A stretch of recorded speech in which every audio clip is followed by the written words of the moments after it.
Send in the dogs. A Sundara story. Celine Troyes sat at her elegant desk, the sun splashing across her study, and the sound of birdsong coming in through the open window. Her short bob of dark hair gleamed in the soft light, and the white jerkin she wore practically shone, contrasting with the dark, whipcord breeches and riding boots that hugged her legs. Her quill scratched over a letter, her neat, particular handwriting looping across the page in perfect lines as she made a final offer on a parcel of ground east of the town of Kask. There were holdouts who were waiting to see just how badly the Landers Guild wanted their patch, and Celine was making it very clear that if the price did not satisfy, she would move on to other methods. A knock at the door drew Celine's gaze. Iris withered under the housemistress's look, and Celine took a moment to compose her face. She offered a smile and carefully set her quill aside. It was a mark of just how frustrating the acquisition near the small town had proven that she was letting her emotions show on her face. "What is it, Iris?" Celine asked. "The representative you sent for has arrived," Iris said hesitantly. "Send him in." "Do you wish to meet with him alone, miss?" Iris asked. Celine pursed her lips. Iris wasn't usually so skittish. "Yes," Celine said, sprinkling a handful of writing sand over the ink to ensure it dried quickly. "Now take this to Duncan. Tell him to send the red tail to deliver it." "Yes, ma'am," Iris said, taking the paper and departing the room. Celine crossed her legs, took a deep breath, and squared her shoulders. Heavy footsteps entered the outer chamber, and a moment later, a figure stepped through her study door.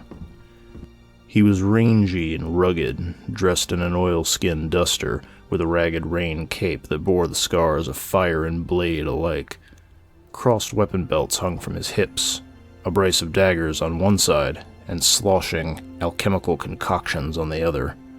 A wide-brimmed hat shaded his face, but it did nothing to hide the 3 days' worth of stubble on his cheeks, nor the brand on the side of his neck. What most struck her, though, was the smell of the man, a mix of horse, sweat, rich forests, and earth. When he met her gaze, she saw that one of his eyes was a deep, dark brown. The other was a golden yellow that caught the light and glimmered. Now she understood why Iris had been so nervous about their visitor. "You sent for me," he said. It was a statement, not a question. "If you are the representative of the Manhunters Guild, then yes, I did." The figure tucked his fingers behind the edge of his coat and pulled it back. Resting on his hip was a gleaming guild seal, a pair of manacles beneath a headsman's sword. He pulled his coat back over the badge and folded his hands in front of him. "Very well," Celine said. "Do you have a name?" "Trask," he said. "The job I have is a sensitive matter that needs to be handled with the utmost discretion," Celine said, pursing her lips slightly. "Some people are making trouble near one of my guild's holdings." "What kind of trouble?" Trask asked. Celine opened the shallow, central door of her desk and took out a series of letters. She offered them to the bounty hunter, who read through them carefully. Celine withdrew a smoking taper from a box on the corner of her desk. She placed one end in her mouth, and leaned over the oil lamp where it hung on a chain, and lit the other end. Fragrant herb smoke filled the air as she watched the manhunter.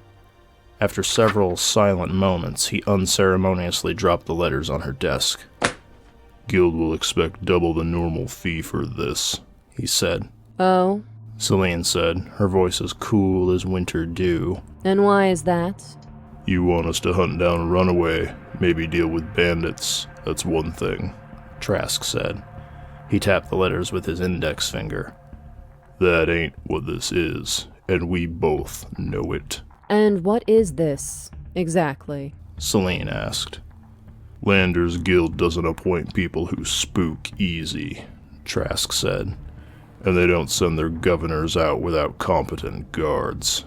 You lost 3 governors in as many months over this patch of ground, Every one of them sent you back a report saying something different was wrong with the land.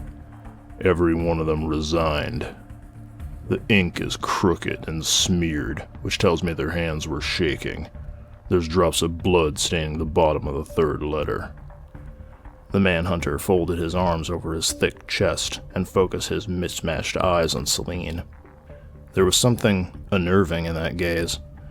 It was as if he could see straight through to the core of her thoughts and read the secrets written on her soul. She took another drag on her taper and let the smoke trickle out from her nose. Your point?